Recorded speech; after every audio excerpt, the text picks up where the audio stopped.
একটা সিগারেট।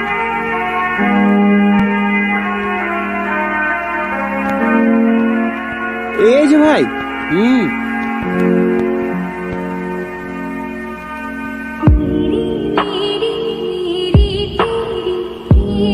আমি সালমা কোথায় তাই বল। আমি সত্যি বলছি ভাই, আমি কিচ্ছু জানিনি। জানিস রে? বুঝি বুঝি।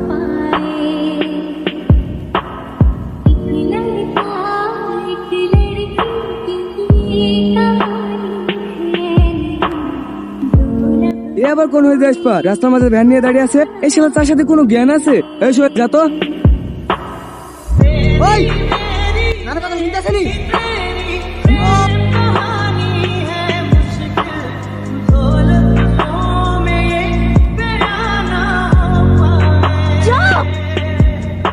পুলিশের দল সব। তুই যদি মেয়ে না হতিস না, পুলিশের হাতে না এইখানে তাজা কুরবানি দিত।